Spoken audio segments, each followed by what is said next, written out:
Welcome back to ATVN Sports. I'm Joey Elbaum. And I'm Carlo Jiménez.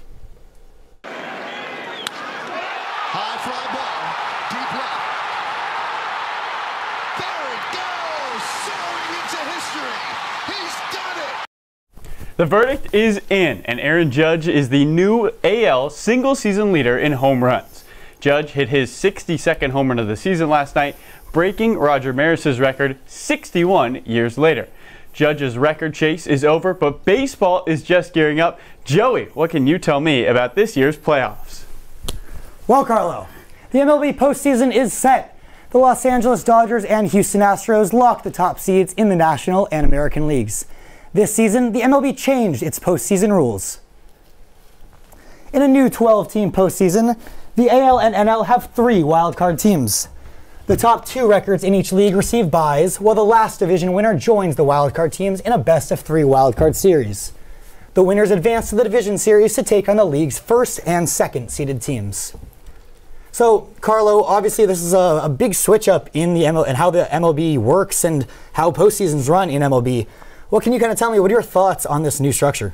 Yeah, I mean, I'm definitely going to miss the one game, winner takes all, move on to the next round. But I think we're going to see the better team in the regular season advance further in the playoffs because you're playing more games. The law of averages is going to set in. Absolutely. At the end of the day, though, teams like the Cardinals, teams like the Braves that normally winning their divisions would have a first-round bye. Now they're in a wild card with 3 other teams that, to an extent, didn't deserve to make the playoffs as much as the division winners did. So I think it really will be interesting to see how it comes down to it because teams like the Dodgers, Yankees, Astros, and in the NL have byes, but now teams don't. So it really will switch up how the game is run. Sure will be interesting. It's the middle of midterm season here at USC, and the football team is busy studying for their biggest test at home this season. The Trojans take on the best unranked team in the country as the Washington State Cougars look to ruin Trojan Family Weekend. Joey, who should parents know this weekend in Crimson and Gray? Well, Carlo, Mom, Dad, to come away with the win against the Cougars on Saturday, the Trojans offense must keep an eye out for redshirt senior linebacker Deion Henley. Henley received Pac-12 Defensive Player of the Week honors in Week 3 of the season. Washington State ranks 3rd in the entire nation in tackles for loss and 7th in the nation in sacks. Henley leads the Cougar defense with 44 total tackles and 9.5 tackles for loss.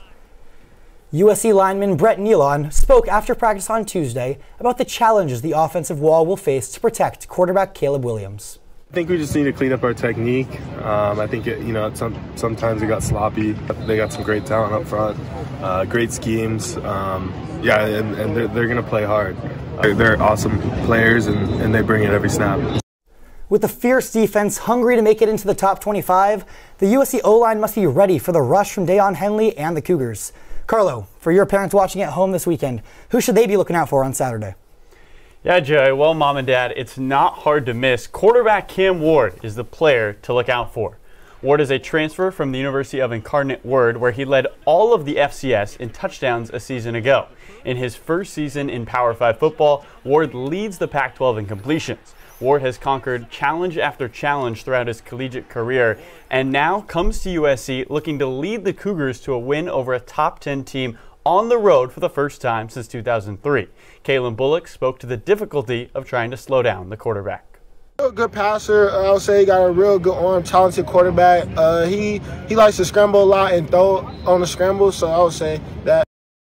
Well, Joey, Ward took one in-person class at Incarnate Word. It was a dance class. How did the Trojans stop him from dancing all over him on Saturday? Look, at the end of the day, the Trojans are going off against a strong Washington State team, a team only one place outside of the top 25, almost beat Oregon a couple of weeks ago. But what Cam Ward really has been keeping up with is the interceptions. 7 already on the season, 2 in the last 2 games. So, I mean, if you really want to stop Cam Ward as a Trojan defense, you got to force some turnovers early. Yeah, totally agree. You also have to protect your quarterback. Caleb Williams has not been great on the run. He's been much better when he's had a clean platform in the pocket. And we mentioned it earlier, this is a Washington State team that's one of the best at causing tackles for losses. Trojans have to give Caleb time. Absolutely. Should be interesting to see how this game goes. Also this weekend, the Desert visits Los Angeles. 8th-ranked women's soccer take on Arizona on Thursday and Arizona State on Sunday. In their last 10 matchups, the Trojans are 6-4 against the Sun Devils and are on an 8-game winning streak against the Wildcats. Croy Bethune is second in the Pac-12 in goal contributions. She leads the Trojans in goals with 5 and the entire Pac-12 in assists with 7.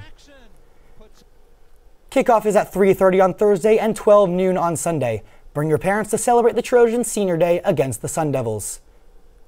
And that's all the time we have for sports today. Joined by Carlo Jiménez as always, I'm Joey Elbaum. To those fasting, have a good fast and a good break fast. And Eric, back to you.